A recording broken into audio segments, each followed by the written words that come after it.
और उन्हीं दिनों में पतरस भाई के बीच में जो 120 व्यक्ति के लगभग इकट्ठे थे खड़ा होकर कहने लगा। देखना कितना लोग इकट्ठे थे, लगभग, गारंटी नहीं, लगभग 120, 120 लोग थे। तो उसने बोला, हे भाइयों, अवश्य है कि पवित्र शास्त्र का वो लेख पूरा हो जो पवित्र आत्मा ने दाऊद के मुख से यहूदा के विषय में जो इस पकड़ने वालों का अगुआ था पहले से कही थी। क्या कही थी? क्योंकि वो तो हम में और इस सेवकाई में सहभागी हुआ। उसने अधर्म की कमाई से एक खेत मोल लिया और सिर के बल गिरा और उसका पेट फट गया और उसकी सब अंतड़ियां निकल पड़ी। पता है यहूदा ने क्या किया? यहूदा इस्करियोत ने क्या किया? यीशु मसीह चेले में से एक चेला था। प्रभु ने इससे बहुत प्रेम किया और पूरा पैसा इनके हाथ में रखा, तब भी इनका दिल नहीं भरा। यीशु को बेच दिया, यीशु को पकड़वा दिया और आखिर में इसको बहुत दुख हुआ, पश्चाताप नहीं किया, अफसोस किया। अफसोस लगे, पछतापा लगे, अरे मैंने गलती कर दी, गुनाह किया, अफसोस है। पछताप मतलब क्या होता है? अरे मैंने गुनाह किया, मेरे यीशु ने सजा उठाया बोल के पछताप करना। इसलिए ये यहूदा इस्करियोत ने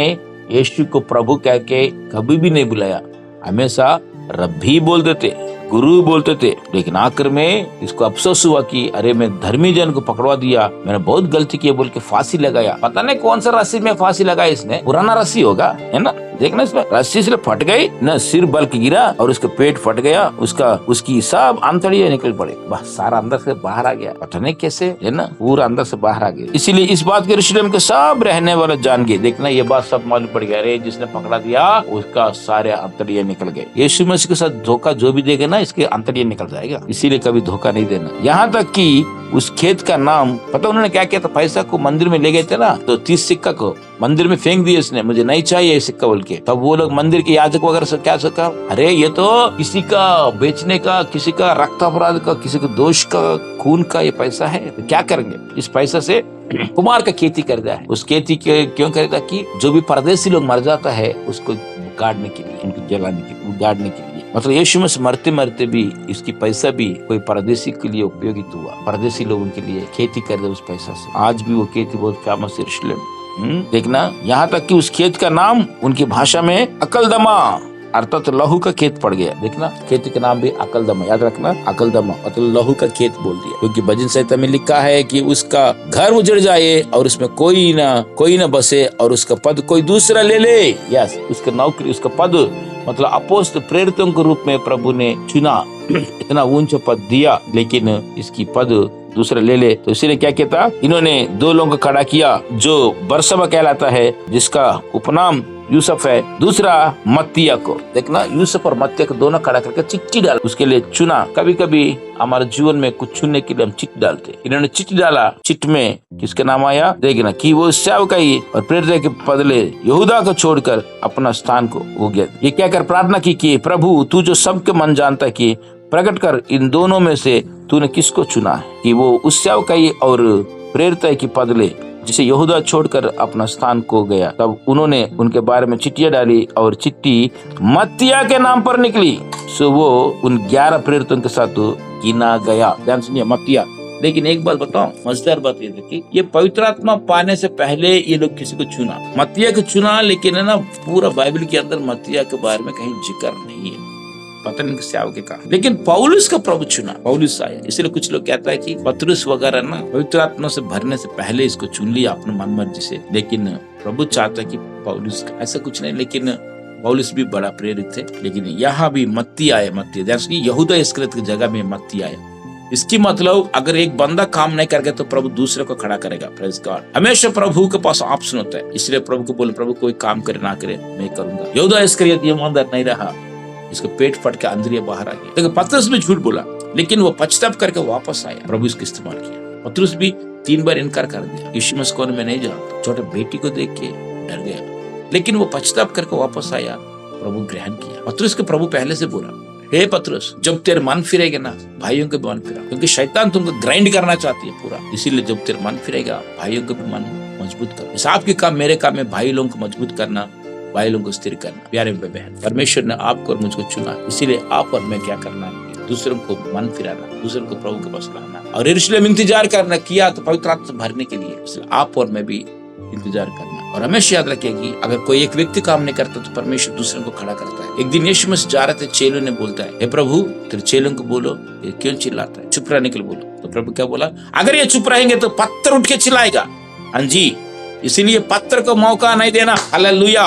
पत्र को हम मौका नहीं देना, हम सुसमाचार प्रचार करना, हम स्तुति आराधना करना है। परमेश्वर हमेशा अपना काम करता है। मत्ती को उन्होंने खड़ा किया, वैसे प्रभु आपको और मुझको खड़ा किया, हमें भी चुना प्रभु अद्भुत रीति से। इसलिए पहली अध्याय में प्रभु को धन्यवाद, यीशु मसीह है ना आरोहण हुआ, स्वर्ग में चला गया, पूरा पैराडाइज को लेके चला गया, और हम इंतजार कर रहे हैं कि दोबारा वो आएगा। हमेशा याद रखिएगा, दोबारा जब यीशु मसीह आएंगे, यीशु मसीह का आगमन दो भाग है, एक तो सीक्रेट कमिंग, एक तो पब्लिक कमिंग।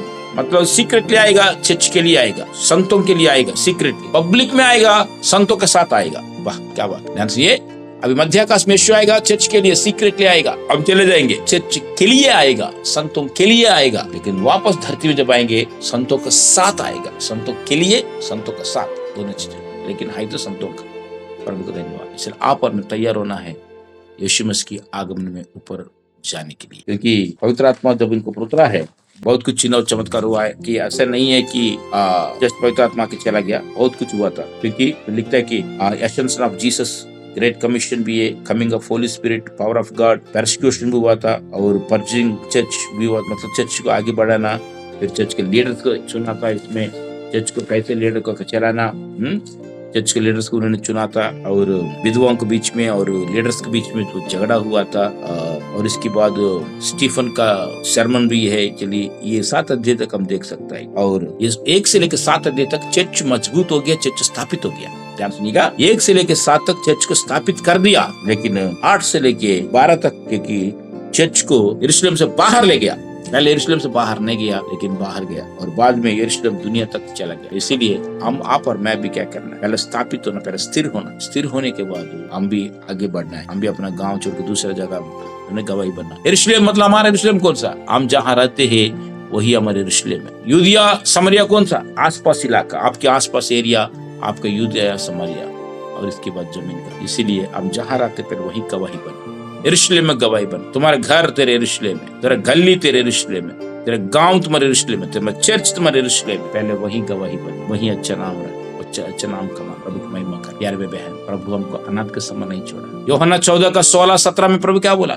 मैं तुमको अनाथ के समान नहीं छोड़ूंगा, मैं तुमको और एक सहायता करने वाले को भेजूंगा, और वो आएगा, तुम्हारा अंदर रहेगा, तुम्हारे साथ रहेगा। लेकिन दुनिया उसका देखता नहीं है, उसको समझता नहीं है, उसको नहीं पाता है। लेकिन आप जानते हो। आज दुनिया पवित्र आत्मा को क्यों नहीं पा रहा है, पवित्र आत्मा क्यों नहीं देख रहे हैं? वो जानता नहीं, इसलिए पाता नहीं। आप तो जानते हो, इसलिए पवित्र आत्मा को पाते हो। हालेलुया। इसीलिए ये प्रेरित का पूरा मिशन जो है कि पवित्र आत्मा के बिना कोई भी मिशन पूरा नहीं कर पाएंगे। इवन यीशु मसीह भी अपना सेवकाई पवित्र आत्मा का अभिषेक पाने के बाद शुरू किया। प्रेरित 10:38 में लिखता है, अद्भुत रीति से प्रभु यीशु मसीह पवित्र आत्मा भर के सेवका किया। तो परमेश्वर को धन्यवाद हो। सब तो यही जानना कि यीशु मसीह जात समय अकेला नहीं गया है, कि इनके साथ स्वर्ग लोक लेके चला गया, और जमीन पे मरियम भी यीशु मसीह की चेला बन गया, और एक व्यक्ति को यहूदा इस्करियोत जगह में दूसरे व्यक्ति को खड़ा किया, वचन को पूरा किया। परमेश्वर हमेशा अपना वचन को पूरा करता है, हमेशा फिल इन द गैप, मतलब गैप को फिल करता है। परमेश्वर हर एक व्यक्ति को इस्तेमाल करता है, लेकिन अपना काम अधूरा कभी भी नहीं छोड़ेगा। मैं आशा करता हूँ कि प्रभु आपको इस्तेमाल करे, और आपके साथ प्रभु रहे, ना आपके हर एक आशा प्रभु पूरा करे। आपको यीशु मसीह कभी भी अकेला नहीं छोड़ेगा, अनाथ का समान नहीं छोड़ेगा, अपनी आत्मा को आपके लिए देगा। God bless you. फिर दोबारा मिलेंगे। आप लोग प्रेरितों का जरूर पढ़ लेना, बहुत ही अच्छी किताब है ना। कि प्रेरितों का कितना 3 भाग होता है। 1 से लेके 7 अध्याय तक चर्च बन गया, 8 से लेके 12 तक चर्च बाहर चला गया, 28 तक जो कि चर्च पृथ्वी तक पहुंच गए। राइट। इसीलिए आप और मैं, ये एक्चुअली चर्च कब शुरू हुआ था? BC 4 में, मतलब यीशु मसीह चर्च का मुखिया है, चर्च का सिर है। तो यीशु मसीह BC 4 में पैदा हुआ, BC 4 में पैदा हुआ था। ओके, ईसा पूर्व 4 में पैदा हुआ, इतिहास ऐसा कहता है। क्योंकि यीशु मसीह को 5 साल से गिना गया एक्चुअली, AD मतलब एनो डोमिनी। तो इसीलिए अभी तक कितना साल हो गए? 2023, मतलब लगभग 23, मतलब परमेश्वर 4 में पैदा, मतलब क्या 30 साल पहले, कम से कम 29 को 6 साल है, 29 आएंगे तो 2000 हो जाए। तो परमेश्वर देने, लेकिन हम हमसे बोल देते कि 2000 साल हो गए, 2000 साल हो गए। राइट। परमेश्वर आपका आशीर्वाद दे, खुशी में रहना, कोई चीज चिंता मत करना, प्रभु के काम करते रहना। प्रभु ने चुना है अपना सुसमाचार सुनाने के लिए, और प्रभु जिसको पसंद करते है उसको बुलाता है। मार्कुस 3:13 में क्या लिखा हुआ? ये प्रेरित कौन थे? जिसको प्रभु चाहते हैं उसको बुलाया। हाँ जी, आपको और मुझको भी चाहते हैं, इसीलिए प्रभु आपको मुझको बुलाया। हमें कोई चाहे ना चाहे, प्रभु चाहते हैं। और क्यों बुलाया? प्रभु के साथ रहे, और प्रभु के प्रचार कर, पहले साथ रहना है। मार्कुस 3:13 में लिखा। यस, ये प्रेरित लोग को प्रभु चाहते थे, वैसे आपको भी चाहते, मुझे भी चाहते। अलग अलग माइंड था प्रेरित लोगों का, लेकिन प्रभु 12 को आपको भी माइंड कैसे भी हो, परमेश्वर आपसे बहुत प्यार करते हैं और आपको किंगडम माइंड बनाना चाहते हैं, स्वर्ग राज का माइंड बना के अपना साथ लेके जाना चाहते हैं। God bless you. प्रभु बहुत आशीर्वाद दे।